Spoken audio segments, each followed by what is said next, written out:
Hello and welcome to Coffee with Carey. All right, let's cut to the chase here. We've all been in relationships where we thought, why isn't this working? But what if, stay with me here, it's not them who's the issue? What if, and hear me out, it's actually us? Today we're getting real about how to tell if you might actually be the problem in your relationships. We'll go over some signs that it might be time to turn that critical eye inward. That sounds at all interesting or intriguing? I hope you'll stick around because that's what's on the agenda. Let's start with this. Do you have a highlight reel in your head of every mistake your partner's ever made? Are you quick to bust out the greatest hits during an argument? If so, you might be stuck in a blame cycle. Blame feels good in the short term because it takes the heat off of us. But here's the kicker. If you're always pointing fingers, you're probably not looking at your own role in the problem. Relationships are rarely one-sided, and chances are you've got some behaviors that aren't helping. Try this instead. After your next argument, ask yourself, what's the one thing I could have done differently? It's not about taking all the blame. It's about sharing it, because that's fair. Do you ever think, they should just know this by now? Maybe it's how you like your coffee, or why you're upset, or that you really wanted a text during your lunch break. When they don't magically guess your thoughts, you feel let down or even angry. Here's the reality check. Expecting mind reading is a setup for failure. People aren't psychics, and silent expectations are the quickest way to resentment. The fix? Say what you need. Yeah, it might feel awkward at first, but clear communication is the foundation of a healthy relationship. A good partner wants to meet your needs. They just need to know what they are. Feedback is hard to hear, but if your first reaction is always, well, that's not true, or I only did that because you, then defensiveness might be your middle name. This habit doesn't just protect your ego, it blocks growth.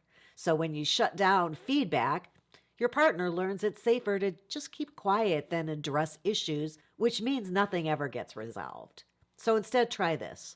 The next time you get constructive criticism, pause before responding.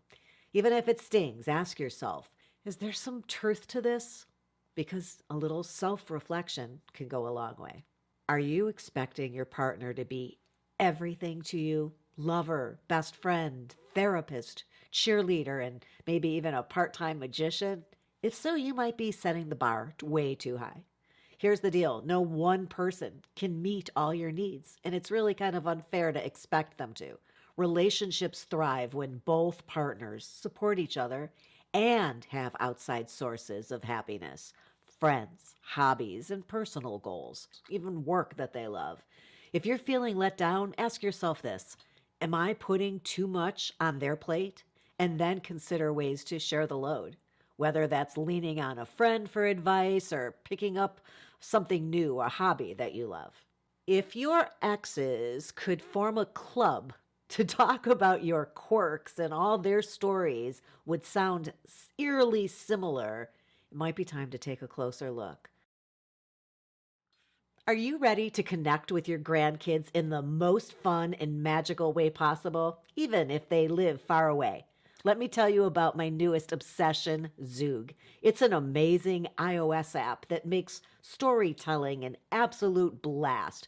You record yourself reading children's books or singing kids' songs from their huge library, and Zoog creates magic, transforming it into an interactive experience. It's not just a recording. Zoog adds incredible face filters, props, sound effects, music, animated backgrounds. They just bring the whole story to life. Imagine making your grandkids laugh as you float in space, swim in the ocean, or show up as all three of the three little pigs. With Zoog, it's like you're starring in your own little Saturday morning kids show. And the best part? Zoog was designed with the help of grandparents, so it's super easy to use so that you can focus on the fun, not the tech. Whether it's a classic like Sherlock Holmes or a fun song like Five Little Monkeys, your stories will be unforgettable. And I'm thrilled to share with you that I've secured an exclusive 30% discount just for you. All you have to do is click the link in the description box below and then the record button, obviously. Oh, and then the send button. You got to send it to the kids. Don't wait. Let the fun begin. Grandma loves to clean the house, I'm sure. And stand on her head. Woo!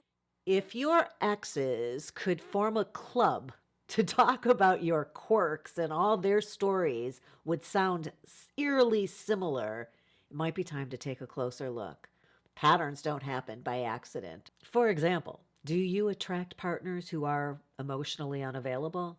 Or is it possible you're drawn to them because you avoid vulnerability yourself? Do you keep ending relationships because they're too clingy? Or are you resistant to intimacy? If the same problems keep showing up, it's worth asking yourself what role you're playing. Patterns can't change unless you break them. And that's why I always ask clients during my welcome meetings, have you done the work to understand what role you played in the end of your last relationship? Owning your stuff is really important, and that's a first step right there. When was the last time that you said, you're right, I messed up? If you can't remember, or if your apologies always come with a side of excuses, I only did that because you were doing. Accountability might be your weak spot. Here's why this matters. Taking responsibility builds trust. It shows your partner you're self-aware and committed to growth as a human. A relationship without accountability is like a bank account that you never deposit into. It runs out of value really fast. So here, practice this. When you mess up, own it fully. Skip the but and focus on making it right. I love pointing out when I'm wrong. I just feel like it makes me so trustworthy that when I am arguing for something I believe in, you can trust that if I'm wrong or I messed up, I'm going to own that. So obviously, if I'm not owning this, you're wrong. Control issues don't always scream. Sometimes they whisper. Maybe you insist on choosing every date spot, or you nitpick how they load the dishwasher. If you're always steering the ship, it's worth asking why. Control can be a way of coping with anxiety or fear of vulnerability. But here's the problem. It leaves your partner feeling like a passenger instead of a co-captain. Next time you catch yourself controlling the situation, just take a step back and ask yourself, is this really important, or am I just uncomfortable letting go? Learning to compromise is a relationship game changer, truly. For some people, it's easy to fall into the trap of comparing your relationship to the highlight reels you see online, or even your friends' partnerships. But this kind of comparison is just really toxic. It creates a standard that no one can meet, not even you. Instead of focusing on what your relationship isn't, try shifting your perspective. What's something unique or special about your connection? Gratitude is a really powerful antidote to comparison. Here's the truth. No one is perfect, and we all have things to work on. The good news is that self-awareness is the first step to healthier and happier relationships. If any of these signs hit a little too close to home, don't panic. It's a sign of growth waiting to happen. I hope you found this helpful. If you did, you might want to check out this episode that I've placed somewhere on the screen. I'm just moving things around. Hey, before you go, please give Mom her thumbs up because, hey, we all need a little love. And hit that subscribe button if you've ever been the problem. And come on, we all have. I appreciate you being here today, and I'll look forward to next time. Until then, thank you and have a good one.